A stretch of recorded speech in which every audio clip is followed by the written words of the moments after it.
Hello friends, प्रज्ञा smart classes में आप लोगों का स्वागत है। हम लोग जो अपनी पिछली क्लास में पाचन तंत्र पढ़ रहे थे, आज उसी को थोड़ा सा आगे बढ़ाएंगे और पाचन तंत्र में भाग लेने वाले अन्य तंत्रों का नाम बढ़ेंगे, जहाँ पे भोजन तो मुख्य रूप से नहीं जाएगा लेकिन वे पाचन तंत्र में भाग लेते हैं। ठीक है, जैसे हमने एक छोटा सा एक डायग्राम बना रखा कि हम लोग जब मुँह से खाना अंदर लेते हैं तो उसके बाद जो खाना है सबसे पहले कहाँ पे, इस अमाशय में पहुँचता है, स्टोमक में पहुँचता है। ठीक है, इस स्टोमक या अमाशय से खाना होने के बाद यहाँ से होता हुआ बाहर निकलता है। इसको आप लोग क्या नाम देंगे, तो छोटी आंत का शुरुआती ही भाग है, इसको हम लोगों ने कल क्या पढ़ा था, पक्वाशय नाम पढ़ा था, डिओडेनम। ये पक्वाशय है। ठीक है, इसके बाद हम लोगों ने खाना देखा था, तो ये जो भोजन था, ठीक है, यहाँ पहुँच जाएगा इस छोटी आंत में, और छोटी आंत में भोजन का स्वांगीकरण शुरू होता है, फिर मुख्य अवशोषण यहीं से शुरू होता है। और एक चीज़ और थोड़ी सी बता दें कि जब हमारा भोजन अमाशय में आ जाता है और उसमें जैसे ही सारे जठर रस या सील वगैरह मिल जाते हैं, उसको नाम देते हैं कायम। उसी कारण से हम लोग कायम चूर्ण खाते हैं।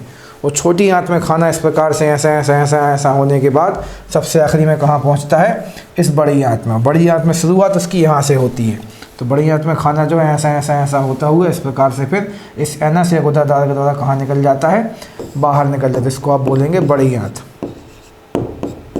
तो ये हम लोगों के भोजन का मार्ग होता है शरीर के अंदर। ठीक है, तो सबसे पहले भैया मुंह से आएगा इस हमारे अमाशय स्टोमक में। स्टोमक से छोटी आंत की शुरुआती भाग पक्वाशय में, फिर छोटी आंत के मुख्य भाग में, और उसके बाद कहाँ से आएगा, बड़ी आंत में। बड़ी आंत से होने के बाद यहाँ से इस एनस या गुदाद्वार के माध्यम से ये कहाँ निकल जाएगा, बाहर निकल जाएगा। और इस बड़ी आंत के इस मुख्य भाग को हम लोग कोलन के नाम से जानेंगे। कोलन शब्द वैसे एग्जाम में आ रहा है, तो इसको कोलन के नाम से जाना जाता है। बड़ी आंत के अन्य भागों को हम लोग कोलन के नाम से भी जानेंगे। ठीक है, और आप लोगों ने पढ़ा हुआ था कि जो हम लोगों का भैया यहाँ पे पक्वाशय था, उस पक्वाशय में लीवर मतलब इस अपने क्या बोलते हैं, यकृत से निकलने वाला पित्तरस जो है इसमें आके मिलता है। ठीक है, पित्तरस, तो पित्तरस जमा कहाँ होता है, तो ये आप लोगों को शायद ये हरा हरा भाग दिख रहा होगा, ये हरा हरा भाग। तो हरा हरा भाग किसका है, तो आप बोलेंगे पित्ताशय या गॉल ब्लैडर का है। तो थोड़ा सा बड़ा करके दिखाया हमने डायग्राम आपको। और ये जो बड़ा सा भाग आपको दिख रहा है, ये कौन है, तो यकृत या लीवर है। तो लीवर में पित्तरस बनता है और जाके जमा किस में होता है, इस गॉल ब्लैडर में जमा होता है, और इसके माध्यम से कहाँ, पक्वाशय में मिलता है, जो कि खाने को क्षारीय बना देता है। आप लोगों को याद होगा कल से कि पित्तरस में किसी प्रकार के कोई एंजाइम्स वगैरह नहीं होते हैं। तो आशा करते हैं इसको देख के आप लोगों को थोड़ा सा ज़्यादा कुछ समझ में आया भी होगा और आप लोगों को फ़ायदा मिलेगा। ठीक है, तब भी कोई डाउट है तो आप हमसे संपर्क करते रह सकते हैं। बिल्कुल बुरा नहीं मानेंगे कि आप लोग क्यों पूछ रहे हैं, ऐसा वैसा जो भी है। तो आपको तो बस टच में रहना है और देख से देख ज्ञान अर्जित करके नंबर पाके नौकरी अर्जित करने का प्रयास करते रहना है। तो इसको आप लोग देखते रिवाइज भी करिएगा और कोई भी डाउट बनता तो हमें बताइएगा। पूरा डायग्राम भी पीछे की स्लाइड्स में हमने आप लोगों से शेयर किया था। अब आगे बढ़ते हैं, तो हम लोग उन भागों को पढ़ेंगे जो पाचन तंत्र के भाग थे, लेकिन हम लोग कल छोड़ गए उनको। तो चालू करते हैं हम लोगों की क्या, जीभ, तो टंग। तो हम लोग भैया जब मुंह में खाना डालते हैं तो वो किस पे रखते हैं, जीभ पर ही तो रखते हैं। तो जीभ भी भोजन को पचाने में सहायता करती है, इस बात में कोई दो राय तो हमारे ख्याल से किसी के मन में है नहीं। जीभ जो है इस प्रकार से एक मांस का टुकड़ा होती है, जो ऐसी दिखती है हम लोगों को, जो पीछे जाके हम लोगों के जबड़ों पर जाके चिपकी रहती है, और आगे हम लोग जीभ के द्वारा भोजन को यहाँ वहाँ कर पाते हैं और साथ में किसी भी भोजन का स्वाद भी लेते हैं। ठीक है, बाकी स्वाद जीभ की सहायता से लेते हैं, लेकिन स्वाद लेने में मुख्य भूमिका कौन निभाती है, तो आप बोलेंगे नाक। ठीक है, नोज। जब तक हम लोग श्वास नहीं लेंगे आपको भोजन का स्वाद नहीं आएगा। इसलिए आप लोगों ने देख रखा है कि जब सर्दियाँ वगैरह होती हैं हम लोगों के लिए तो भोजन का स्वाद नहीं आता, क्योंकि उस स्थिति में नाक के माध्यम से जो ऑक्सीजन है जीभ तक नहीं पहुँचती, मुँह के माध्यम से पहुँची हुई क्या बोलते हैं, ऑक्सीजन के द्वारा स्वाद नहीं आता है। तो जीभ के बारे में चर्चा करें तो मुख गुहा के फर्श पर स्थित एक मोटी, मुख गुहा के फर्श पर मतलब अपना ये जो माउथ कैविटी है उसके फर्श मतलब फ्लोर पर एक मोटी और मांसल, मांस की बनी होती है। अपने शरीर में सब कुछ मांस का ही बना होगा, ठीक, मसल्स का बना होगा, तो मांसल रचना होती है। जीभ के ऊपरी सतह पर मतलब इस ऊपरी लेयर पर यहाँ पे बहुत सारे छोटे छोटे से छिद्र या अंकुर होते हैं, जिनको आप पेपिलिए कहेंगे। ठीक है, जिनको आप यहाँ पे अपने बायोलॉजी की लैंग्वेज में स्वाद कलियाँ या फिर टेस्ट बड भी कहोगे। ठीक है, इन्हीं स्वाद कलियों द्वारा मनुष्य को भोजन के विभिन्न स्वादों जैसे कि मीठा, कड़वा, खट्टा इन तीनों का ज्ञान होता है। तो स्वाद मुख्य रूप से 3 प्रकार के ही माने जाते हैं। तो जीभ का जो अग्रभाग है यहाँ से आपको मीठे का स्वाद होगा, ठीक है। तो जीभ मान लीजिए यदि इस प्रकार है तो इसके अग्रभाग से यहाँ से हम लोगों को कौन सा स्वाद आएगा, मीठा, स्वीट, ठीक है। पश्च मतलब पीछे के भाग से कड़वा, और कड़वी चीज़ों को कहाँ रख देते हैं हम लोग, यहाँ पर रख देते हैं। तो यहाँ पे कौन सा स्वाद आएगा, तो आप बोलेंगे कड़वा स्वाद आएगा, ठीक है। और अगल बगल के भागों से आपको खट्टे का स्वाद आएगा। और आप लोग पूछा, आप लोग बोलेंगे सर तीखे का स्वाद कहाँ से आएगा, तो तीखा जो है वो कड़वे का ही उदाहरण माना जाता है, ठीक है। और अगल बगल के भागों से हम लोगों को किसका स्वाद मिलेगा, तो आप बोलेंगे खट्टा।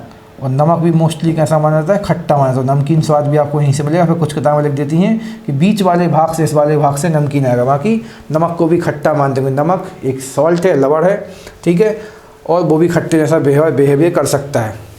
यदि आपको अगल बगल मिल जाए और साथ में बीच का मिल जाए तो फिर आप बीच वाले भाग से नमकीन मान सकते हैं। लेकिन मीठा लेकिन हमेशा आगे, और कड़वा कहाँ रहेगा, पीछे। तो मीठी चीज़ आगे रखना है, कड़वी चीज़ पीछे रखना है, खट्टों को आजू बाजू रखना है, और नमक को आप चाहे तो बीच में रख सकते हैं। बाकी खट्टे को नमक में ही मान लिया जाता है कुछ बुक्स के द्वारा। अगली पॉइंट कर लिखिए, जीभ अपनी गति के द्वारा भोजन को निगलने में भी मदद करता है। जीभ के द्वारा पहले हम लोग भोजन को अच्छी प्रकार से यहाँ वहाँ करके पचाते हैं, यानी चबाते हैं, और उसको फिर निगलने में शायद मतलब नीचे गले के अंदर मतलब खिसका भी देते हैं, किसकी साथ, जीभ की सहायता से। तो जीभ में बस थोड़ा सा भैया आप लोगों को ये स्वाद कलियाँ हैं, टेस्ट बद याद रखना है। और इन स्वाद कलियों द्वारा स्वाद को लेने में जीभ नहीं, नाक हम लोगों की सहायता करती है। और जीभ के आपको ये चारों भागों के स्वादों के जो है पोर्शन याद रखने हैं। तो हम आगे बढ़ना पसंद करेंगे। अब चालू करते हैं दांत। तो हम लोगों को पता भी है जीभ की सहायता, जीभ यानी खाने को चबाने में, तो चबाने का काम तो मुख्य रूप से कौन करते हैं, दांत करते हैं। तो जीभों के द्वारा खाना जो है दांतों के पास तक पहुंचाया जाता है, फिर उनको चबाते हैं। तो मुख गुहा के ऊपरी तथा निचले दोनों जबड़ों पर, चाहे ऊपर की बात हो चाहे नीचे की बात हो, ठीक है, दोनों जबड़ों पर, जिनको आप जॉ कहते हैं, दोनों जबड़ों में दांतों की एक एक पंक्ति या रो पाई जाती है। मनुष्य के दांत जो होते हैं गर्तदंती मतलब काफ़ी, गर्त मतलब गड्ढा, ठीक है, ट्रेंच कह सकते हैं आप। तो इसमें लिखा है टेकोडोंट, तो गर्तदंती मतलब बहुत नीचे। तो आप बोलेंगे जो हम लोग के दांत है वो मसूड़ों पर नहीं, कहाँ जाके, इस जबड़े की हड्डी में गड्ढे के अंदर तक मतलब आर पार धसे होते हैं, इसलिए उनका नाम गर्तदंती। द्विबार दंती मतलब डाइफोडोंट, मतलब एक मनुष्य के जीवन काल में दांत कितने बार आ सकते हैं, 2 बार। जैसे हम लोग अपने लोकल लैंग्वेज में बोलते हैं एक बार दूध के दांत और एक बार पक्के दांत, तो कुल मिला के कितने बार आते हैं, 2 बार आते हैं। फिर यहाँ पे विषम लिखना था, विषय हो चुका है। तो विषम दंती मतलब हेटेरोडोंट का मतलब है कि हम लोगों के जो दांत होते हैं सभी के सभी दांत अलग अलग प्रकार के, तो सभी के सभी एक जैसे नहीं होते हैं, ठीक है। तो विषम प्रकार के, सबकी रचना और काम अलग अलग होते हैं। तो मनुष्य के दांत जो हैं गर्तदंती, द्विबार दंती और विषम दंती प्रकार के होते हैं। गर्त मतलब गड्ढे में 2 बार आएंगे और अलग अलग प्रकार के होंगे। सामान्यतः एक वयस्क मनुष्य के जबड़े में 16 दांत एक लाइन में कुल मिला के कितने होते हैं, थोड़ा सा अधूरा सा लिखा है। मनुष्य के एक जबड़े मतलब ऊपर या नीचे के जबड़े में 16 दांत और कुल मिला के दोनों के कितने हो जाएंगे, 32 दांत होते हैं, ठीक है। जबड़े के प्रत्येक ओर की बात करें, मान लीजिए हमारा एक जबड़ा है, तो इस जबड़े के एक ओर, ठीक है, 2 जबड़े कितने होते हैं, आप बोलेंगे 2, तो और एक जबड़े के भी एक ओर ही है, दूसरा ओर ही है। तो एक जबड़े के प्रत्येक ओर मतलब या तो इस साइड या उस साइड, ठीक है, इस साइड उस साइड की बात होगी। तो उसमें 2 कृंतक, ठीक है, कृंतक को यहाँ पर लिखा है इंसीजर, यहाँ भी लिखा है इंसीजर। तो यदि हम लोग इस साइड अपने क्या बोलते हैं बाएं ओर को यदि ध्यान दें, सेम दाएं ओर भी होगा तो भी केवल दाएं हम लोग बाएं ओर को गिन लेते हैं। तो हमारे पास 2 कृंतक मतलब इंसीजर होते हैं, 1 रत्नक, ठीक है, मतलब कैनाइन होता है 3 नंबर का दांत, 2 अग्र चवर्णक मतलब 4 और 5 पे क्या होते हैं, प्रीमोलर्स होते हैं, ठीक है, और 3 क्या होते हैं, चवर्णक मतलब मोलर्स होते हैं। तो हम लोगों के बाईं ओर यहाँ पे 8 दांत होंगे, तो दाईं ओर भी 8, नीचे के जबड़े पे हो जाएंगे 16। इसी प्रकार से सेम संरचना ऊपर के जबड़े पे पाई जाएगी। तो इंसीजर, ठीक है, इंसीजर के दांतों के द्वारा हम लोग किसी चीज़ को केवल काटने की कोशिश करते हैं, लेकिन यदि किसी चीज़ को फाड़ना है, ठीक है, तो कैनाइन बनना पड़ेगा हम लोग। तो कैनाइन क्या करते हैं, फाड़ देते हैं, लंबा सा तीखा सा दांत होता है, ठीक है। और यदि किसी चीज़ को हल्का चबाना है तो हम लोग प्रीमोलर्स का सहायता लेंगे, और बहुत बारीक चबाना है तो हम लोग किसकी सहायता लेते हैं, तो मोलर्स की सहायता लेंगे। ये आप लोगों को थोड़ा सा याद रखना है। तो इसको आप लोग थोड़ा सा एक बार पढ़ के देखिए, और कोई डाउट हो तो पूछिए, अब बार बता के बोर नहीं करेंगे। मनुष्य के दांत 2 बार निकलते हैं, ये आपने ऊपर ही देख लिया है, ठीक है। पहले शैशवावस्था मतलब वही दूध के दांत, ठीक है, शैशवावस्था में मात्र 20 दांत निकलते हैं, जैसे दूध के दांत या मिल्की टूथ भी कहोगे आप। और वयस्क अवस्था में 32 दांत फिर हो जाते हैं कुल मिला के। मनुष्य के दंत गया दांत का सूत्र की यदि हम लोग बात करें, ठीक है, तो इन वही दाएँ या बाएँ में से किसी एक साइड का लिखा है। तो हम लोगों के पास इंसीजर जो हैं, ठीक है, इंसीजर जो हैं कुल मिला के इंसीजर जो हैं वो कुल मिला के कितने होते हैं, तो आप बोलेंगे सर 2 होते हैं ना। इंसीजर कुल मिला के एक साइड कितने 2 होते हैं। कैनाइन कितना था, एक साइड 1 था। प्रीमोलर एक साइड कितने थे, 2 थे। और मोलर एक साइड कितने, 3 थे। तो आप देखें इस 2 को और 1 को जोड़ें तो 2 और 1 हो जाएंगे 3, 3 और 2 5, 5 और 3 8।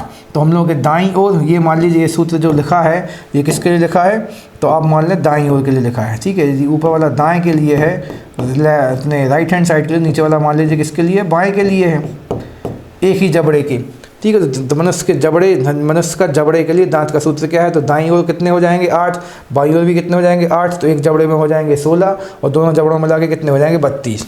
तो आपको तो बस ये पता रखना है कि हम लोगों के जबड़ों में एक और जो है इंसीजर प्रकार के 2, तो दोनों को मिला के कितने हो जाते हैं 4। तो 4 इंसीजर प्रकार के 2 यहाँ पे और 2 यहाँ पे हो जाएंगे, ठीक है। सेम कैनाइन केवल एक लिखा है, मतलब एक इस साइड तो एक उस साइड। तो इस प्रकार से आप लोगों को 8 दांत मिलेंगे दाएं दाएं और बाएं बाएं करके, और 2 बार दाएं और 2 बार बाएं, तो 8 और 8 16 16 मिला के कितने हो जाएंगे 32, ठीक है। तो इसको थोड़ा सा समझ के रखें, उतना भी इम्पोर्टेंट नहीं कि इसको हम बाबा उसी को पढ़ा के आप लोगों का मन ख़राब करें। तो फिलहाल आगे बढ़ जाते हैं। दांत के ऊपरी हिस्से या शिखर में एक एनामेल, तो हम लोग के दांत का जो सफ़ेद भाग होता है, ठीक है, जो बाहर दिखता है, ठीक है, तो उसको हम लोग क्या नाम देते हैं, एनामेल नाम देते हैं। जो कि चमकीला, जिसका चमकीला स्तर पर तो चमकते हुए हम लोग देखते हैं। कई लोग तो मिंटो फ्रेश खा के टार्च भी जला देते हैं, उससे इतना चमकदार होता है। तो ऐसा संभव भी है हमारे ख्याल से, लेकिन अभी तक देखा नहीं गया वास्तविकता में। तो दांत को ये सुरक्षा प्रदान करता है, जो ऊपरी चमकदार भाग होता है वो दांत को सुरक्षा प्रदान करता है। और यही एनामेल जो है हमारे मानव शरीर का सबसे कठोर भाग है, मतलब हड्डी से भी कठोर भाग कौन होते हैं, हम लोगों के दांत। और दांत में भी क्या एनामेल होता है, ठीक है। तो इसको आप लोग बस एक बार देख लेना कि ये दांत जो है गर्दंती, द्विबादंती, विषमदंती हैं। 32 दांत होते हैं सामान्यतः हम लोगों के पास, एक जबड़े में 16 होते हैं। उसका सूत्र आपको याद रखना है। तो हम लोगों के पास कृंतक, रत्नक, अग्रचवर्णक, चवर्णक 4 प्रकार के दांत होते हैं। यदि आप उनको बाएं और दाएं बांटोगे तो एक बाईं ओर हम लोगों के नीचे के जबड़े की यदि बात कर लें तो बाईं ओर 2 इंसीजर, 1 कैनाइन, 2 अपने प्रीमोलर यानी अग्रचवर्णक और 3 मोलर मतलब मुख्य चवर्णक दांत होते हैं। इतना बहुत है, बार बता के आप लोगों को बोर नहीं करेंगे और आगे बढ़ना हम जारी रखते हैं। लाल ग्रंथियाँ, तो हम लोग ये जब मुंह में खाना चबा रहे होते हैं, भोजन को चबा रहे होते हैं, तो यदि वो सूखा होता है तो उसको चबाने में दिक्कत होती है। तो हमारे मुंह जो अपने आप पानी आता है, तो वो पानी कहाँ से निकलता है, लाल ग्रंथियाँ, फिर सलाइवा या सलेवरी ग्लैंड से निकलता है। तो मनुष्य में 3 जोड़ी लाल ग्रंथियाँ पाई जाती हैं। पहली जोड़ी जो लाल ग्रंथि है जीवा के दोनों ओर, ठीक है, जीवा के दोनों ओर पाई जाती है, मतलब ये हमारी जीवा है तो उसके दोनों ओर पाई जाएगी। एक यहाँ पर तो एक उस साइड पाई जाएगी। हमने यहाँ पर दिखाने का इस प्रकार का प्रयास किया है, ठीक है। जीवा के दोनों ओर पाई जाती है। और उस वाली लाल ग्रंथि के जोड़े को आप क्या कहेंगे, सबलिंगुअल ग्लैंड कहेंगे, ठीक है। उस वाले जोड़े को आप नाम देंगे सबलिंगुअल ग्लैंड कहेंगे। दूसरी जोड़ी लाल ग्रंथियों के निचले जबड़े के मध्य में मैग्जेलस्थी, मतलब यहाँ पे पाई जाएगी, ठीक है, एकदम आगे वाले भाग में। तो एक पाई जाएगी जीभ के, जहाँ पर जीभ का अंत होता है जाके, वहाँ पर दोनों ओर पाई जाएगी, ठीक है। तो वो हमने ये वाली मान ली है। और एक जोड़ी कहाँ पाई जाएगी हम लोगों की, अपने जबड़े के जस्ट नीचे वाले भाग में, जिसको हम लोग सब, चूँकि उस ग्रंथि का नाम क्या है मैग्जेलस्थी, इसलिए ग्लैंड का नाम क्या पड़ जाता है, सब मैग्जिलरी ग्लैंड्स पड़ जाता है। तीसरी जोड़ी लाल ग्रंथि दोनों कानों के ठीक दोनों कानों के नीचे 1-1 की संख्या में पहुँचती है। तो कान भैया यहाँ पे लगा तो एक जोड़ी कहाँ लगी रहेगी, यहाँ पे। जीभ वाली थोड़ी यहाँ पे और कान वाली यहाँ पे लगी रहेगी। तो कुल मिला के हम लोगों के पास 3 जोड़ी लाल ग्रंथियाँ होती है, जहाँ से पानी निकलता है। और किसी वस्तु को देखते जो मुँह में पानी आता है वो उन्हीं ग्रंथियों से निकलता है। और जो बोलते समय थूक से जो बोलते समय बोलते हैं मुँह से थूक निकल रहा है, वो मोस्टली इस मैग्जिला ग्रंथि का लार का पानी या फिर लार होती है। तो 3 ग्रंथियाँ हैं जीभ के आजू बाजू, सबलिंगुअल, ठीक, लैंग्वेज क्योंकि हम लोग किसकी सहायता से बोलते हैं, जीभ की सहायता से। मैग्जिल ग्रंथि जो कि आगे लगी होती है, तो उसको नाम दें सब मैग्जिलरी। और जो दांत अपने कानों के आसपास लगी होगी, इसको हम लोग बोलेंगे पैरोटिड ग्लैंड्स। थोड़ा सा लार का परिचय लिखा हुआ है। लार, मनुष्य के लार में लगभग 99% तो पानी होता है, केवल 1% उसमें कुछ एंजाइम्स होते हैं। तो एंजाइम केवल कितने होते हैं, 2 होते हैं। एक लिखा है भैया यहाँ पे कौन, टाइलिन, तो दूसरा कौन सा लिखा है, लाइसोजाइम। ये पीछे हम लोगों ने पढ़े थे। टाइलिन का काम थोड़ा सा भोजन को लिबलिबा और लिसलिसा बनाना और साथ में भोजन को नीचे ढकेलना।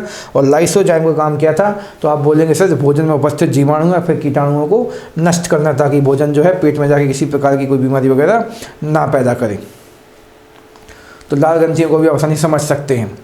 तो जहाँ पे अभी हमने पीछे वो अंग पढ़े जहाँ पे भोजन जा रहा था, अब हम लोग वो अंग पढ़ेंगे जहाँ पे भोजन तो नहीं पहुँचेगा, लेकिन ये भोजन को पचाने में सहायता करेंगे, ठीक है। तो ये आहार नाल के तो भाग नहीं होंगे, लेकिन पाचन तंत्र के भाग होंगे। These will not be the part of oesophagus means आहार नाल, लेकिन ये लोग these will participate in digestion system. तो इंग्लिश झाड़ लेने की कोशिश की हमने, माना कि सही थी। अब आगे बढ़ते जारी रखते हैं। पाचन के कार्य में भाग लेने वाले प्रमुख अंग, ठीक है, जहाँ पर भोजन तो नहीं जाएगा लेकिन भोजन के पाचन में ये सहायता करेंगे, जिनमें सबसे इंपॉर्टेंट कौन है, यकृत या फिर लीवर। तो ये मानव शरीर की सबसे बड़ी ग्रंथि है, सब लोग जानते हैं हमारे ख्याल से। इसका वजन लगभग 1.5 से 2 किलोग्राम तक होता है, ठीक है, 1.5 से 2 किलोग्राम तक वजनी होती है। कौन, यकृत है, लीवर नाम की ग्रंथि। यकृत द्वारा ही पित्त स्रावित होता है। इससे पित्त मतलब बाइल जूस निकलता है, आपने पीछे बताया था, और जाके जमा किसमें होता है, पित्ताशय मतलब गॉल ब्लैडर में, जो कि हरे रंग का एक अंग होता है, ऑर्गन होता है। यह पित्त जो है आंत में उपस्थित एंजाइम की क्रिया को तीव्र कर देगा, ये भी पीछे हम लोगों ने पढ़ा था। यकृत जो है प्रोटीन के उपापचय में सक्रिय रूप से भाग लेता है, ठीक है। तो प्रोटीन जो भी प्रोटीन खाते हैं तो उसके उपापचय मतलब मेटाबॉलिज्म में ये सक्रिय मतलब एक्टिव रूप से भाग लेता है। प्रोटीन को छोटे छोटे भागों में तोड़ देगा। उसके टूटने से यदि विषैला अमोनिया उत्पन्न होता है तो उस अमोनिया को भी किस में चेंज कर देगा, यूरिया में चेंज करता है। तो ये वाला काम कौन करता है, तो आप बोलेंगे सर लीवर करता है। उसको बाहर कौन निकालेगा, तो आगे जाके हम लोग पढ़ेंगे किडनी बाहर निकालता है। अब यकृत यदि प्रोटीन की अधिकतम मात्रा को कार्बोहाइड्रेट में परिवर्तित, यदि हम लोग ज़्यादा प्रोटीन खाते हैं तो उस वाली अवस्था में प्रोटीन को किस में चेंज करना शुरू कर देगा, कार्बोहाइड्रेट में भी चेंज करना शुरू कर देगा, ठीक है। इसलिए हर चीज़ लिमिट में खाने तो प्रोटीन बचाना थोड़ा सा कठिन होता है और उसको कार्बोहाइड्रेट में चेंज होने में समय लगता है। तो ये छोटी छोटी सी कहानी आपको समझनी है। मेन तो यहाँ पर भी सबसे इंपॉर्टेंट था, सबसे बड़ी ग्रंथि है, वजन 1.5 से 2 किलोग्राम है।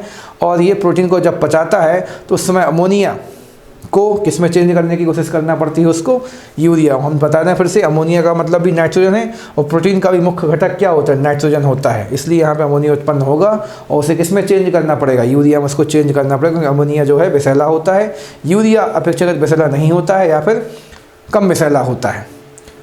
और आगे बात करें तो यदि हम लोगों ने अब कार्बोहाइड्रेट खाया होगा प्रोटीन की जगह पे, तो कार्बोहाइड्रेट उपापचय के अंतर्गत यकृत रक्त के ग्लूकोज वाले भाग को किस में चेंज करेगा, ग्लाइकोजेन में चेंज करेगा, ठीक। ग्लूकोज वाले भाग को ग्लाइकोजेन में चेंज करेगा। ये सेम काम हमारा बीटा कोशिकाओं को लैंगरहैंस की दीपिका में करना पड़ेगा।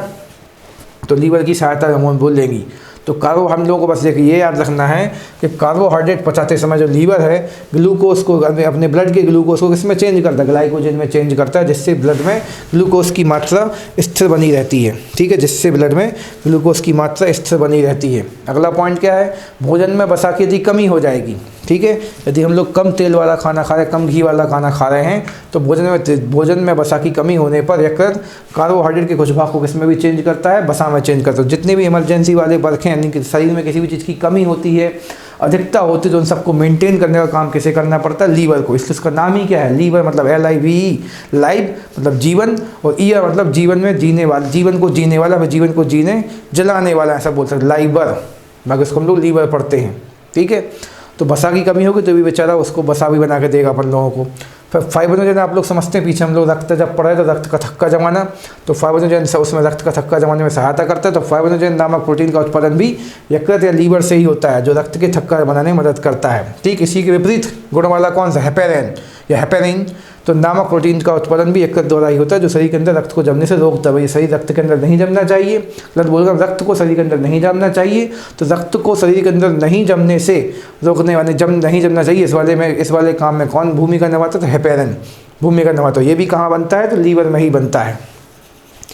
अगला क्या है, मृत आरबीसी मतलब डेड आरबीसी को नष्ट यकृत के द्वारा ही कहाँ करवाया जाता है, प्लीहा में। तो उसमें भी हम लोगों ने पीछे पढ़ा था कि अपने प्लीहा और यकृत जो हैं इनको आरबीसी की कब्रगाह कहते हैं।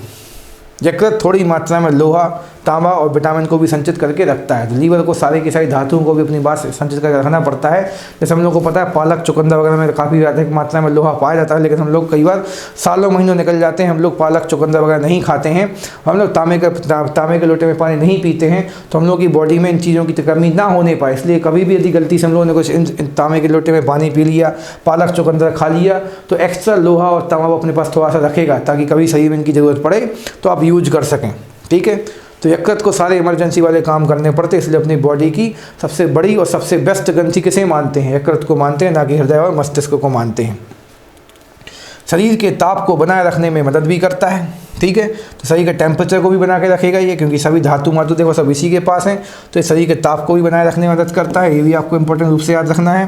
यदि किसी व्यक्ति की मृत्यु जहर देकर हुई है, ठीक है, अच्छा नहीं बड़ा पढ़ के दिखा देते, भोजन में जहर देकर मारे गए व्यक्ति की मृत्यु के कारणों की, पकारणों की नहीं, ठीक है, कारणों की जांच में यकृत ही एक महत्वपूर्ण सुराग की भूमिका निभाता है। मतलब यदि उस व्यक्ति की मृत्यु जहर खाने से हुई तो उसके जब उसका पोस्टमार्टम होगा तो उस व्यक्ति का कौन सा अंग का पोस्टमार्टम किया जाएगा, तो आप बोलेंगे लीवर का। लीवर आप लोगों ने पीछे देखा है, हम लोगों की बॉडी में यहाँ पे जस्ट हम लोगों के फेफड़ों के थोड़े से नीचे, परेशी वाली छापनी करने को रिब्स के अंदर ही लगी रहती है, इस वाले भाग में, यहाँ पर रिब्स के नीचे वाले भाग में लीवर होता है, जो कि आगे से ऐसा दिखेगा एकदम चिकना टाइप का, और पीछे देखिए अभी दिखेगा आपको, तो यहाँ से ये ऐसा होता है पीछे से, ठीक है, पीछे का भाग है, और ये सामने का आगे का भाग है जो कि थोड़ा सा बाईं ओर ज़्यादा झुका रहता है।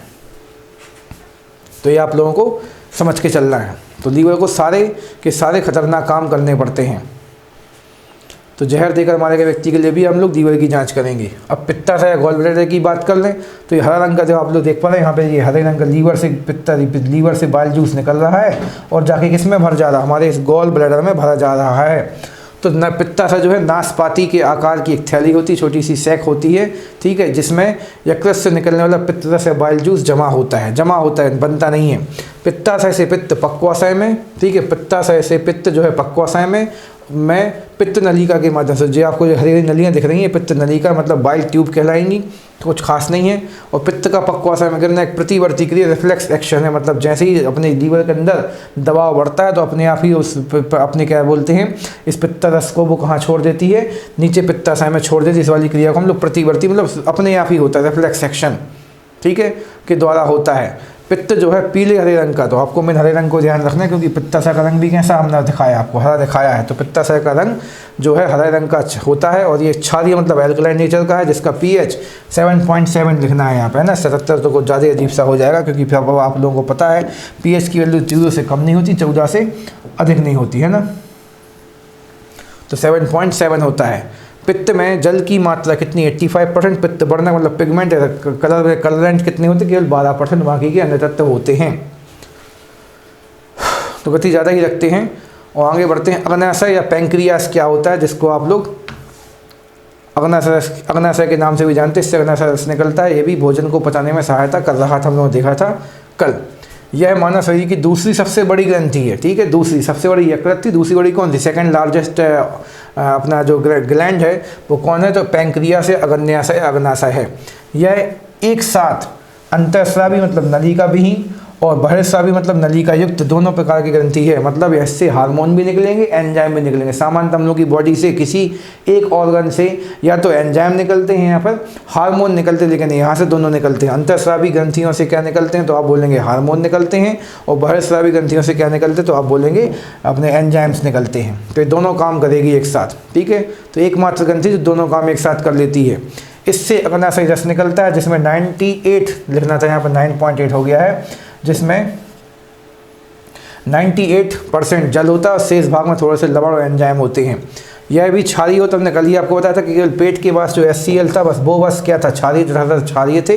बाकी सब कैसे होते, क्षारीय होते हैं। थोड़ा गलत बोल गए हैं। केवल पेट के पास जो HCl और रस थे वो बस अम्लीय थे, और बाकी के सारे रस कैसे क्षारीय प्रकार के होते हैं। इसकी pH वैल्यू कितनी थी, 7.5 से 8.3 तक होती है। इसमें तीनों प्रकार के मुख्य भोज्य पदार्थ मतलब जैसे कि कार्बोहाइड्रेट, वसा, प्रोटीन सभी को पचाने वाले एंजाइम होते हैं। इसी कारण से इसको आप लोग क्या कहोगे, इसी कारण से इसको हम लोग पूर्ण पाचक रस कहते हैं। एंजाइम मुख्यतः किस रूप में होते हैं, तो आप बोलेंगे प्रोटीन के रूप में होते हैं। चाहे हम लोग आगे जाके एंजाइम पढ़ेंगे, चाहे हार्मोन्स पढ़ेंगे, सभी क्या होते हैं, प्रोटीन होते हैं। ये आपको याद रखना है। तो अग्नाशय जो है एक हमारी पूर्ण पाचक ग्रंथि के समान है और दोनों काम करती है, अंतःस्रावी भी और बहिर्स्रावी। बहुत इंपॉर्टेंट फैक्ट है ये। और इस 98 लिखना है इसको आपको, 9 डालना कि 9.8। कुछ बार टाइपिस्टों के साथ थोड़ी बहुत गलती हो जाती है, तो उसको आप दिल से मत लगाइए, सुधार दिया हमने। इस बात को लेकर खुश रहिए और सफलता पर ध्यान दीजिए अपनी। अगला लिखा हुआ लैंगरहैंस की दीपिका, लेकिन पादुकोण नहीं लगा है इसके नाम में, तो केवल दीपिका है। तो लैंगरहैंस की दीपिका या फिर आइलेट्स ऑफ लैंगरहैंस, ये क्या है, तो यह अग्नाशय का ही एक भाग है। जो हमने पीछे पैंक्रियास पढ़ा था उसका ही भाग है। अग्नाशय रस में तैर रही होती है एक छोटी सी आइलैंड टाइप के होते हैं, ठीक है, आइलैंड ऑफ लैंगरहैंस। इस प्रकार से ये मानिए, देखो पीछे पीला भाग मानिए क्या है हमारा, उसमें ये अपना अग्नाशय रस भरा है पीले रंग का, और उसके ऊपर छोटा सा एक मांस का लोचा तैर रहा है, जिसको हम लोग क्या बोलते हैं, लैंगरहैंस की द्वीपिका कहते हैं। तो इसकी खोज लैंगरहैंस नामक चिकित्सा शास्त्री ने की थी। इसके अंदर से 3 हार्मोन निकलते हैं जिनका नाम क्या है, इंसुलिन, ग्लूकागॉन, सोमाटोस्टेटिन। तो इसके पास 3 कोशिकाएं होती हैं, अल्फा, बीटा, गामा, जिसमें से बीटा कोशिका चूँकि सबसे इंपॉर्टेंट होती है इसलिए इसको हमने नंबर 1 पर लिख दिया यहाँ पर, ठीक है। तो बीटा कोशिका से इंसुलिन, ये आप लोगों ने ज़्यादा समझ रखा और काफ़ी इंपॉर्टेंट भी, ठीक है। भले अब काफ़ी पुराना है लेकिन तब भी अभी भी इससे क्वेश्चन बनते रहते हैं कि बीटा सेल से, जो कि हमारे कहाँ पे, इस लैंगरहैंस की द्वीपिका, और ये भी किसके अंदर है, तो आप बोलेंगे अग्नाशय के अंदर है। तो बीटा कोशिकाओं से इंसुलिन नाम का हार्मोन निकलता है, अल्फा कोशिकाओं से ग्लूकागॉन नाम का हार्मोन निकलेगा, और गामा कोशिकाओं से सोमाटोस्टेटिन हार्मोन निकलता है। तो थोड़ी सी कहानी हम लोगों को इस इंसुलिन या बीटा कोशिका की पढ़नी पड़ती है, उसको हम लोग आगे पढ़ लेते हैं। तो इंसुलिन हम लोगों को पता है कि इंसुलिन जो है काफ़ी सारे कामों को नियंत्रित करेगा। तो ये हम लोग के अग्नाशय के अंदर पाया जाता है, बीटा सेल में लगा होता है, ठीक है। और ये यकृत की भी सहायता करेगा, और साथ में हम लोग की बॉडी में फैटी एसिड्स को भी सहायता प्रदान करेगा, और साथ में हम लोग की मसल्स को भी मजबूत बना के रखने की कोशिश करेगा। कौन? इंसुलिन। तो काफ़ी महत्वपूर्ण अंगक है, जबकि हम लोग उसको केवल डायबिटीज़ के रूप में जानते हैं। तो उतना ही नहीं, इसके बहुत सारे काम भी होते हैं। तो अग्नाशय के एक भाग, लैंगरहैंस की द्वीपिका के भी एक भाग बीटा कोशिका द्वारा स्रावित, मतलब एक्सक्रेशन किसका होता है? इंसुलिन का, उसके द्वारा बाहर निकाला जाता है। इसकी खोज किसकी? इंसुलिन की खोज की बात हुई, ना कि अपने बीटा कोशिका फिर लैंगरहैंस की द्वीपिका की। इसकी मतलब इंसुलिन की खोज फ्रेडरिक बेंटिंग या बैटिंग और चार्ल्स बेस्टने सन 1921 में किसी इफेक्ट है, ठीक है। और 1922 में पहली बार लियोनार्ड थॉम्सन को कनाडा में इंसुलिन का इंजेक्शन दिया भी गया था, ठीक है। आप लोग अपने भारत में भी अब यह चीज़ आम हो चुकी है। यह ग्लूकोज से ग्लाइकोजेन को बनाने में पूर्ण नियंत्रित करता है। हमने पीछे पढ़ा था ग्लूकोज से ग्लाइकोजेन कौन चेंज कर रहा था? यकृत, ठीक है। तो यकृत की सहायता कौन करेगा? इंसुलिन नाम का हार्मोन करेगा। और जब ग्लूकोज से ग्लाइकोजेन चेंज होता रहेगा तो कोई खास नुकसान नहीं हो पाता है, और हम लोगों की बॉडी में सही प्रकार की उपापचय क्रिया चलती रहती हैं, ठीक है। तो ग्लूकोज को ग्लाइकोजेन बनने की क्रिया को नियंत्रित करता है। इंसुलिन के अल्प श्रवण से मधुमेह नामक या डायबिटीज़ नामक रोग हो जाता है। क्यों? क्योंकि यदि ग्लूकोज से ग्लाइकोजेन नहीं बनेगा तो हमारी बॉडी में ग्लूकोज की मात्रा बढ़ जाएगी, जिससे मीठापन अपनी बॉडी में अंदर अपने आप ही मीठापन बोल देते, बाकी ऐसा कुछ खास बोलना नहीं चाहिए हमारे लिए। तो ग्लूकोज का लेवल बढ़ जाता है। ऐसा कुछ खास नहीं बोल सकते कि मीठी चीज़ों में ही मतलब ग्लूकोज ज़्यादा होता है, किसी में भी ग्लूकोज हो सकता है, ठीक है। तो ग्लूकोज से ग्लाइकोजेन चेंज नहीं हो पाता, उस स्थिति में ग्लूकोज की मात्रा बढ़ जाएगी और मधुमेह हो जाएगा। तो ग्लूकोज की मात्रा कब बढ़ जाएगी? जब इंसुलिन कम काम करेगा। तो ये कम काम करेगा, ग्लूकोज ज़्यादा हो जाएगा। तो हृदय में ग्लूकोज की मात्रा बढ़ना ही क्या कहलाता है? मधुमेह रोग कहलाता है। तो अब यहाँ पे भी आज की क्लास भी हम ख़त्म करेंगे। तो काफ़ी इजी और इंटरेस्टिंग थी, इसको आप लोग रिवाइज़ कीजिए। बस देखिए थोड़ा सा स्पीड हमने बना के रखी क्योंकि मैटर ज़्यादा था और हम लोगों के पास समय कम है, आप लोगों के पास भी समय कम है, क्योंकि हम लोगों को जल्द से जल्द तैयारी करना पूरी करना है और बहुत सारे विषय पढ़ने होते हैं। तो हमने आपसे काफ़ी ज़्यादा फैक्ट यहाँ से शेयर किए। इस बार हम कम से कम डेटा काटा है, क्योंकि हम लोगों को पता है कि मानव तंत्र से सबसे ज़्यादा क्वेश्चन बनते हैं। तो इनको आप लोग रिवाइज़ कीजिए और कोई डाउट है तो हमसे संपर्क कीजिए। तो हाल फिलहाल के लिए thank you and best of luck for your future.